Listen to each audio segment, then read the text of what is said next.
Hadirin ikhwan wal akhwat rahimakumullah. Malam hari ini saya sama-sama kita menggali dalam rangka syukur nikmat 9 kemenangan. Yang pertama minggu lalu adalah la'allakum tattaqun. Itu sudah menjadi ketetapan dari Yang Maha menetapkan kepastian bagi para pecinta kesucian jiwa, pengamal, pengaman dan pelestari ajaran Thariqah Qadiriyah Naqsabandiyah Surya Laya Sinarasa PPKN, penghulu pesantren ketahanan nasional, bahwa yang sudah ditalqin maka kepadanya telah diturunkan Al-Quran, yaitu kemenangan yang kedua, nuzulul Quran. Nuzulul Quran adalah peristiwa besar turunnya Al-Quran dari Allah Subhanahu wa Ta'ala kepada Nabi Muhammad Sallallahu Alaihi Wasallam melalui perantaranya malaikat Jibril alaihissalam. Nah, peristiwa ini kemudian merupakan titik balik sejarah umat manusia, mengubah zaman dari kegelapan jahiliyah menuju cahaya petunjuk Islam yang terang benderang. Kenapa dibilang titik balik? Karena pertama manusia diciptakan, sebelum diciptakan, ketika ajaran Islam diturunkan, wahyu diturunkan kepada Nabi Muhammad SAW, maka kita kembali ke awal, mengingat kejadian-kejadian awal penciptaan. Di antaranya adalah melaksanakan ritual ibadah haji di Mekah. Itu semua adalah nampak tilas dari perjalanan manusia pertama di muka bumi, yaitu Nabi Adam alaihissalam. Secara bahasa, nuzulul Quran berasal dari dua kata. Yang pertama ada nuzul. Nuzul itu artinya turun, dan Al-Quran. Nah, secara istilah, ini merujuk pada proses penyampaian wahyu Allah berupa ayat-ayat suci pada Rasulullah Sallallahu Alaihi Wasallam. Para ulama tafsir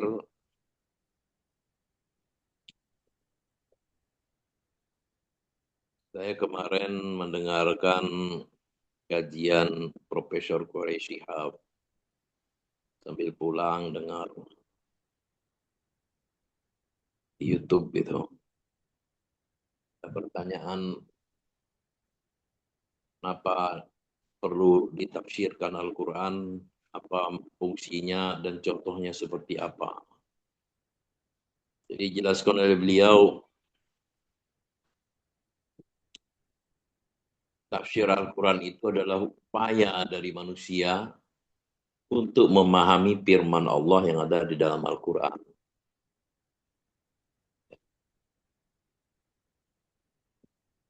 Cara manusia untuk memahami Al-Quran itu berbeda-beda tergantung dengan kemampuan dari manusia itu sendiri. Maka tentu akan ada perbedaan dalam tafsir. Bahkan mungkin akan ada juga tafsir yang bertolak belakang antara penafsiran ulama yang satu dan yang lainnya, kata beliau. Contohnya kata beliau, seperti surat Ibrahim yang sering kita sampaikan, yaitu kalimat thayyibah itu seperti pohon yang baik, yang akarnya menjulang yang cabangnya mujang ke langit, yang akarnya mengujam ke bumi. Mayoritas ulama tafsir itu menafsirkan adalah pohon kurma. Jadi kata beliau, tafsir itu juga sangat tergantung dengan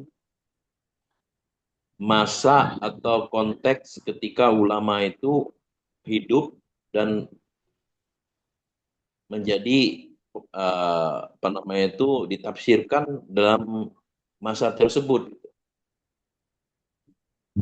Jadi tentu saja tafsir itu dengan masa sekarang bisa saja kita muncul lagi penafsiran baru yang disesuaikan dengan zaman kita sekarang. Oleh karena itu, kalau kemudian sekarang ada menafsirkan bahwa pohon yang baik itu, kalimat thayyibah itu seperti pohon yang baik, pohon yang baik itu ada dimaksud adalah kalau di Indonesia adalah pohon kelapa yang akarnya menjalar kemana-mana, tentu tidak bisa disalahkan juga kata Profesor Kirshad. Karena tidak disebutkan pohon yang baik itu seperti apa, hanya cakarnya menjulang cabang menjulang ke langit, akarnya menghujam ke bumi. Nah, jadi ulama tafsir seperti Imam Suyuti dalam kitab Al-Itqan menjelaskan bahwa Al-Quran diturunkan dalam dua tahapan besar.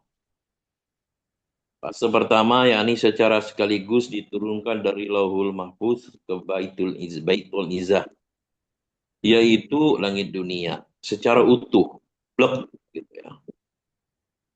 Langsung 30 juz. Peristiwa ini terjadi pada malam Lailatul Qadar.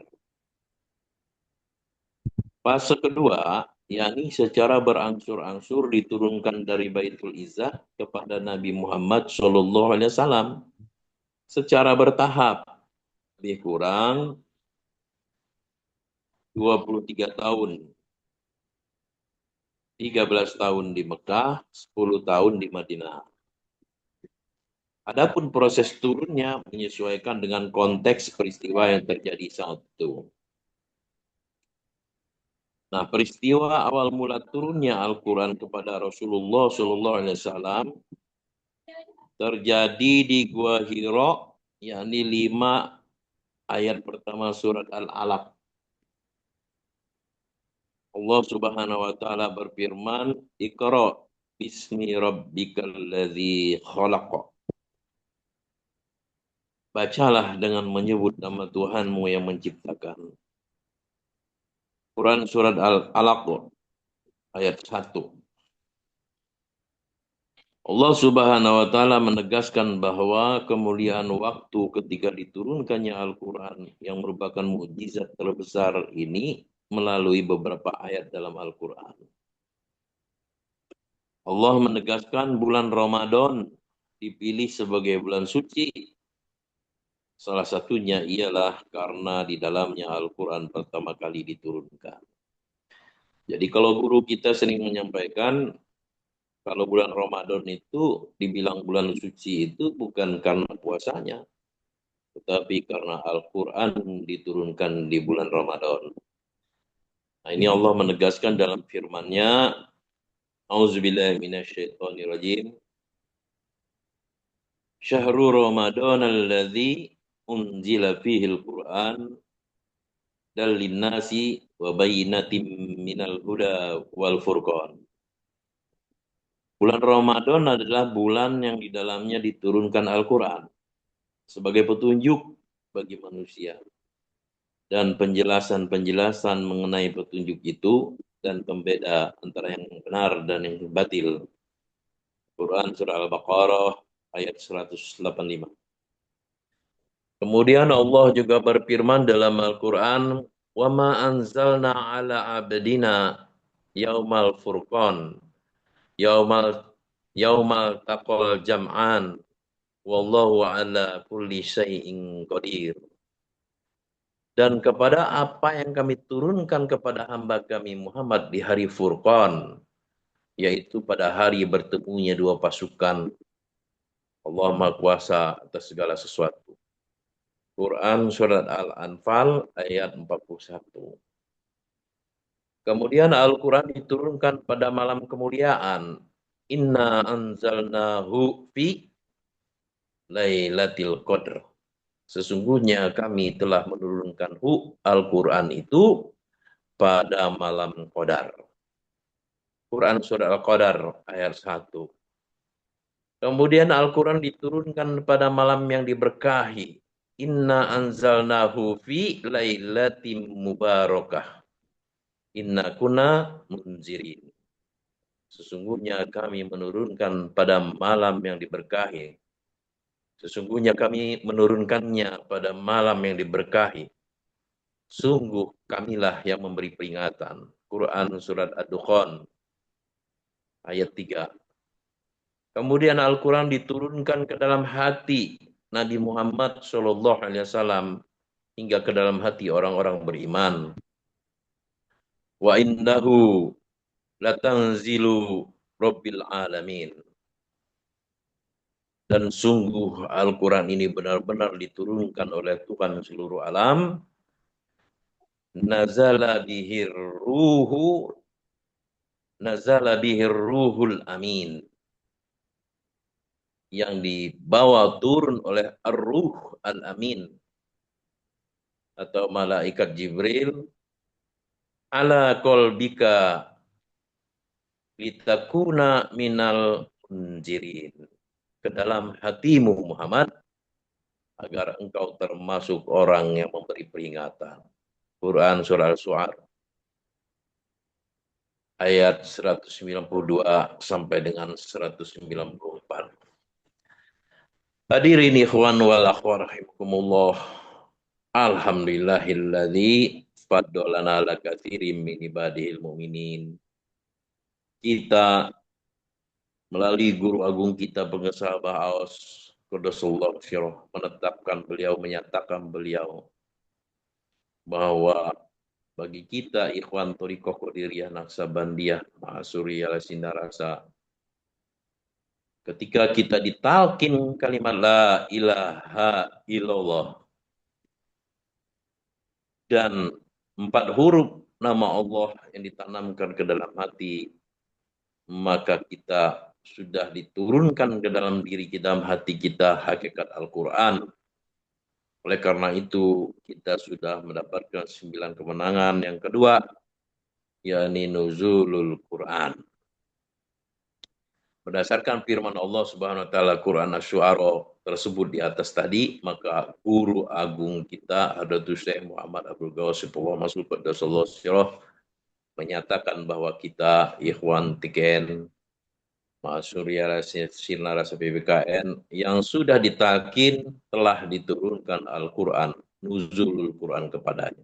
Yakni diturunkannya hakikat Al-Quran secara sekaligus ke dalam hati kita melalui proses talqin zikir yang didapatkan dari guru mursyid sebagai estafeta dari Ar-Ruhul Amin yang telah menurunkan Al-Quran ke dalam hati Nabi Muhammad SAW, sehingga khusus untuk orang yang sudah ditalkin saja, maka Ar-Ruhul Aminnya ialah guru mursyid yang masih hidup sebagai kolam atau pena untuk murid, sebagaimana firman Allah Subhanahu wa taala dalam Quran surat Al-Alaq ayat 1-2.